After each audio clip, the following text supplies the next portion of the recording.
welcome to the Stephanie Herman Show.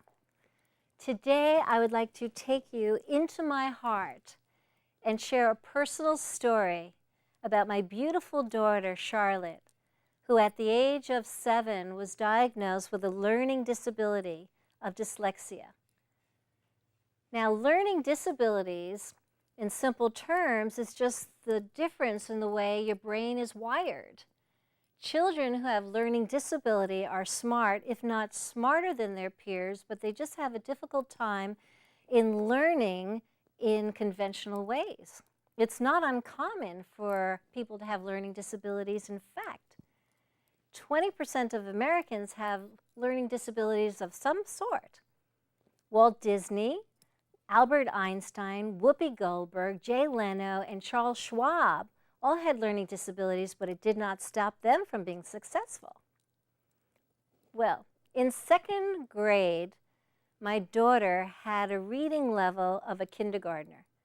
Her peers were reading Harry Potter, but she was still reading simple books like Dora the Explorer. What took the other kids 15 minutes to do their homework, it was taking her 2 hours, and she still was not getting it. Here was a child that was vivacious and smart and bright. She didn't miss a beat.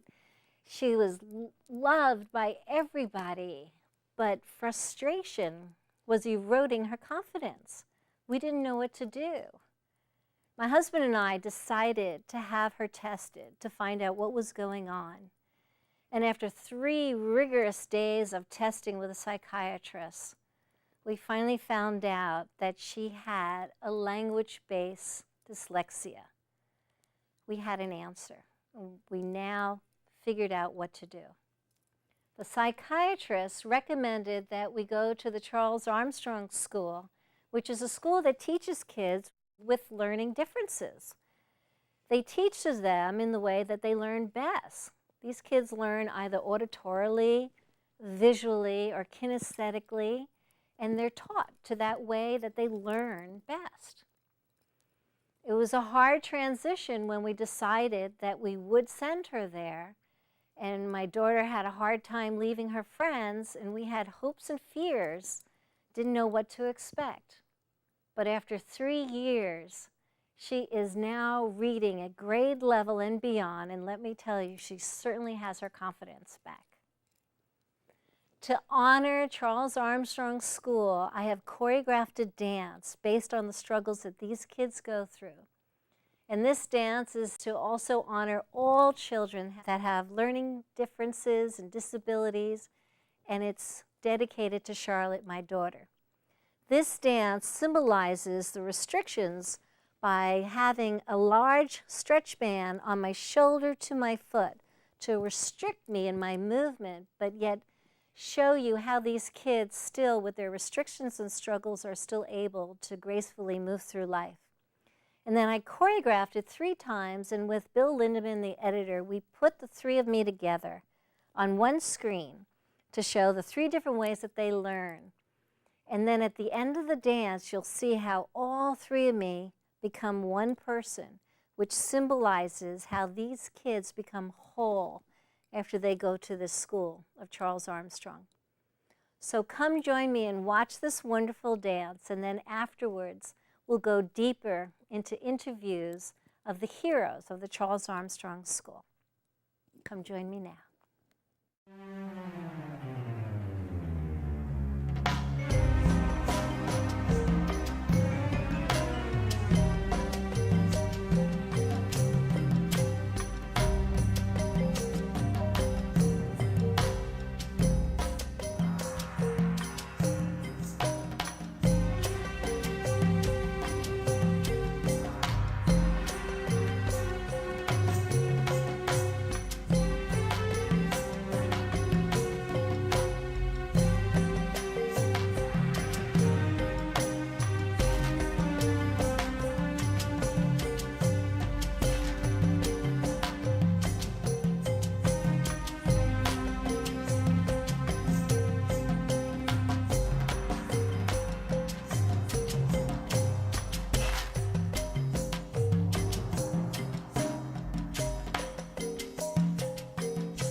I hope you enjoyed that dance and starting to understand the struggles and the restrictions that these children go through in learning.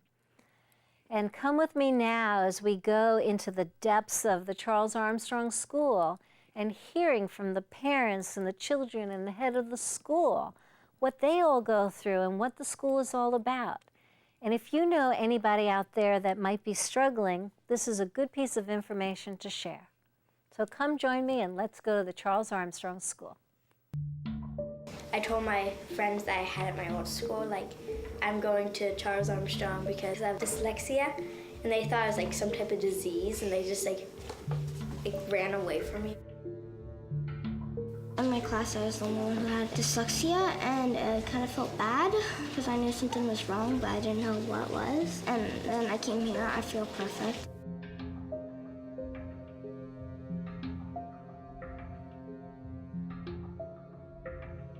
Here we are sitting with Dr. Wilbur Madison, who is the founder of the Charles Armstrong School. And we're going to find out more about you and how this all evolved. Your dream of why did you make this school for kids with dyslexia? For some reason in the 1960s, this problem of dyslexia or learning differences just came upon us in unbelievable numbers of children who were being identified as being dyslexic, and none of us had ever really been challenged by this problem or had to deal with it. I, in particular, was called upon to deal with it when my son was found to be dyslexic. And the discouraging part of the whole thing was that so little was known about it that at the time we didn't have many options as to what to do.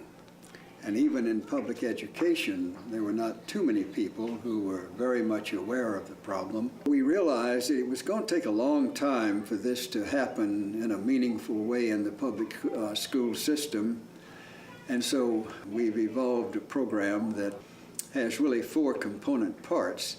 One is a suitable academic curriculum, and the second is teaching the children learning skills and strategies.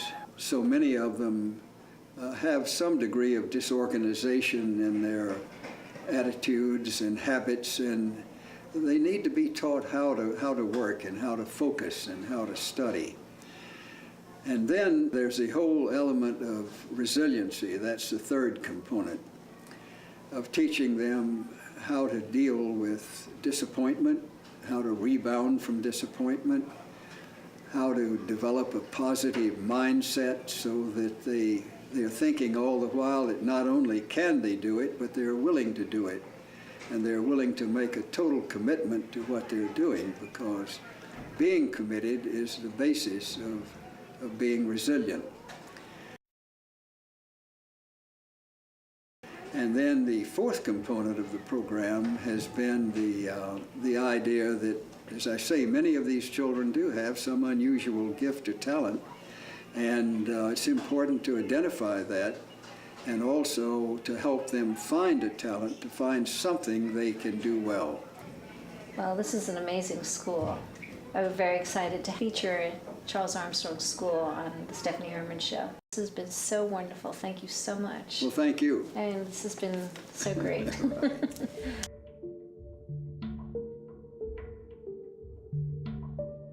When I was about to come here, and I told my friends that I had at my old school, like, I'm going to Charles Armstrong because I hear it's a really good school, and they're like, why? And I was like, because I have dyslexia, and they thought it was like some type of disease, and they just like ran away from me. I was like, oh, yeah, it's really mean. Every single time they'd go do cursive, I was told that I shouldn't do cursive and I should go type, so it took like 5 minutes to get the computer out, turn it on, do everything, and then, They would get mad at you for getting something wrong at the old school, and it was really hard to concentrate because there's like a lot of things going on at once.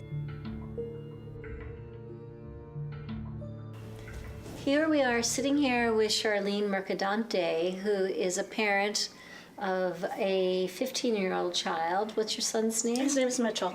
Okay, and he's been here since what grade? Since 3rd grade. And if I could rewind a little bit here, when he was in another school, what were some of the signs that you found that said that he had dyslexia? We actually knew with Mitch when he was little. He was about 3 years old when his preschool teacher said, you know, you need to have him assessed. There's something going on here. And so we knew when he was in public school for kindergarten, 1st and 2nd grade, that he had learning differences. And I thought I could probably get the public school teachers to work with me, and that didn't work out so well. So we pulled him out after 2nd grade and brought him here. Did you always know about Charles Armstrong, since you knew about your kid's dyslexia when he was 3? I learned about Charles Armstrong probably when Mitchell was in kindergarten. And we just thought, okay, well, that's a resource that's over here. Let's see if we can make this work first. It wasn't like your immediate reaction is, oh good, this is where I should take him. But what were some of the things that were stopping you from taking that step? Well, it's hard. You're in a community, you're in your local school, your child has friends at their local school. Kindergarten, 1st and 2nd grade, that school becomes his place. And by the time we were pulling him out by 2nd grade, he kept saying to us, you know, why do I have to leave? Why do I have to leave? And it took about a year, even while he was at Charles Armstrong, for him to lose that conversation because he missed his friends. And that was hard for you as a parent, it was too. heart-wrenching, but we had no choice. I mean, public knew at school that was just point. not working. Right. And when he was in public school, was he taken out of the classroom to have special education? He was in their RSP program, which was more of a babysitting program. Essentially, Mitch was smart enough to realize that there was something different about him. So in his 2nd grade class, while all his class is reading out loud in front of the class, and he's realizing to himself that I have no idea how to do that, that conversation of, you know, I'm stupid or I must be stupid is a logical place to go, and that really surfaced in 2nd grade. And once that showed up, that's when we knew we had to do something different. When he was here for 6 years, and the first year was difficult for him, tell me a little bit about the 2nd year, what was starting to happen. It took about a year for that conversation to go away. By year 2, he loved this place. This was home. He had friends. There was never a conversation, why do I have to go back to that other school? So he started understanding what he was learning here. And they teach them, what's fabulous is this school teaches the student how their brain works, that they show them that you are not stupid, you just learn differently. And they really educate the child in the learning difference, which is a huge place of power for them, because now they understand why they do what they do or why it was so hard for them. And it might not be hard for their little brother or their older sibling. What advice would you give to parents in general? I would say that most kids want to learn how to read, especially if their peers are reading. So there's something else going on if they're struggling.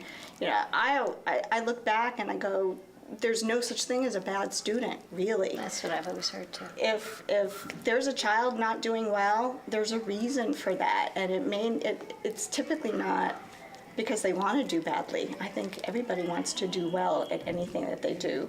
So any student who's getting a C or a D or an F, there could be a learning difference going on, and I think that's a red flag. And if they have a bad attitude about it, that could just be covering up the learning difference. The red flag, right? Yeah. So Mitchell is going to a new school the first time in 6 years. It'll be a challenging transition, I'm sure, because we're going back now into real life where most people understand learning differences, but there's still a lot of ignorance on the subject. So he's going to advocate for himself. He's going to have to, because especially in high school, I really need to learn how to back out of the picture now. It's really going to be on him. But I think the school and the teachers have promised me that he's ready, so I have to go with what they say. They see him in a different way than I do at home. Yeah. So well, they've been he's teaching ready. for a long time here, 40 years, so they understand when it's ready. They wouldn't say that. Right. Well, I wish you all the luck, and thank you so much for taking the time and you're very welcome. talking. I love this place. Yeah, we do too. Thank you, Charlotte. You're welcome. Thank you. I've been here for 2 years, and I've loved it here, and this is my last year. And this school's been helping me a lot with my reading because I am dyslexic. Here, it's just everyone has something going on with them, and it's nice to have teachers and people around you who understand what you're going through. When parents come to us, they come to us because the students have been just diagnosed with language processing difficulties, difficulty with reading, difficulty with listening, speaking, reasoning skills, and mathematical procedures and writing. So they come in, and what they're looking for is for someone for us to help them remediate the gaps that they have. When the kids come to Armstrong, they already come with a major deficit of 1 or 2 years behind. So our job is to definitely go deep into those holes and put a system in place to help them build a stronger foundation. And so we devote a lot of time in professional development for our teachers because we need to train them in the methodologies that are required in order to make sure that our students are achieving academic success. When we work with our students and teaching them how to read and write, repetition is very important because you're actually helping make those connections, those synapses occur. And so that's what happens when you have the brain of a dyslexic learner and the brain of a person who doesn't have a reading disorder. A lot of our kids have sensory motor integration difficulties, and so they need to be able to move their bodies in order to stay focused. And so we don't work against that, we work with it. And what we do is that we try to teach them how to do it the right way. We spend a lot of our time profiling the students and helping them understand how they learn best. Once we have profiled the student, then we start focusing on the areas where they need more remediation. We start focusing on how our students going to be able to access learning. So we look at ways that students can develop strategies so they can memorize, do note-taking, synthesize information, prepare for tests, which is something that they have a difficult time with. When you think about how organized it is really to help things flow, but also is to build predictability. We have to model that for our kids as well because they need that type of structure and predictability. So our job is to make sure that our professional development, is sustainable. When you think about how our kids learn and you think about the brain, oftentimes parts of the brain haven't necessarily matured. And so it's kind of like you're peeling an onion. But while you're peeling this onion, some synapses are happening while other parts of the brain are not necessarily matured enough, so they haven't joined the team. Maturity has to happen as well as the right intervention for these kids. I noticed that a lot of kids chew gum here, and it's allowed, and they jump, they bounce on a ball in the classroom. Why do they do that here? Because some people have like kinesthetic learners and it helps them think better. It's a hard time for them to learn when they're just sitting in the chair, and sometimes, like me, I lean back in my chair. I find that a lot of our students are not just dyslexic, but there's this package that comes with them, and it includes an exquisite sensitivity, being very attuned, highly attuned emotionally to their environment, with their physical senses as well. And so I just find, especially as the year tends to go on, it's almost like the stimulation is too much. So a lot of times it's just bringing them very, very, slowly and methodically back down into their own bodies and just being more calm and present with themselves. But I think that it's not just an academic learning challenge. I think there's this entire package that comes with these children it's magnificent, but it is challenging at the same time for them to walk their path. We're helping them to learn here what are their strengths, what are your challenges, and how do you advocate or find ways around your challenges so that your strengths really do rise to the top. Do you know how you learn best? Visually and kinesthetic. What do you think about smart boards? It's fun. It helps me learn because I can see it visually, and it really helps us. We use technology a whole lot. You will see very little pen and paper writing for two reasons. One, because many of our students are dysgraphic and have a very hard time organizing their writing on the paper, which somehow trickles into their thinking, and they have a harder time organizing their thoughts when their handwriting is so disorganized on the paper. The other reason has to do with all the technology, all the assistive technology you can bring by using a laptop. Each classroom has a full set of laptops. Each student is assigned a laptop at the beginning of the year. They carry the same one until the end, so they will always be able to find their same documents, the same settings. Whatever is in electronic format can and is read out loud to the students. So you'll often come around our writing classrooms and you'll see students wearing headphones because they are listening to their own writing. So the computer will make no mistakes in reading exactly what it says on the paper. The student can hear it, the student can figure out, oh, something is wrong. That might help also with sentence structure. Some kids transition after a couple of years. Is anybody going to be transitioning to school? Me. You. I'm going to Odyssey, which is down in Crystal Springs Canyon. We have the 4 squares. There's the academic piece. There's the learning skills and strategy piece, like note-taking, and then we have organization skills, and then we have the resiliency piece, like motivation, direction, feeling emotionally well. Right. And then we have a gifts and talent. And so when we look at a child for transition purposes, we keep all 4 of those in our mind. A lot of our children may not be grade level academically, but the other quadrants are so strong that we say, you're ready to go. Work on your gifts and talents, because when I wasn't feeling good about, my academics, I'm a computer guy, so I just turn on my computer and start working on something. In 1968, when we first started the school, it was very difficult to see a child smile at the school. A couple of years ago, we had a benefit at the Exploratorium in San Francisco, and they had pictures of all the children in the front entrance, and there was a big smile on every child's face, and I couldn't help but remember back in the days when these children were so down and so discouraged and so defeated to what they are now, in terms of knowing that if they're willing to work and willing to take things as they are, there's a real opportunity to turn the negative into a positive. They're extremely creative. They're what we consider outside of the box thinkers. So our job is to help them discover their talents and their potential, because they are extremely bright. And as long as we continue to help them develop their self-advocacy and their resiliency, they are going to be okay, because they are the bright future. They are our future.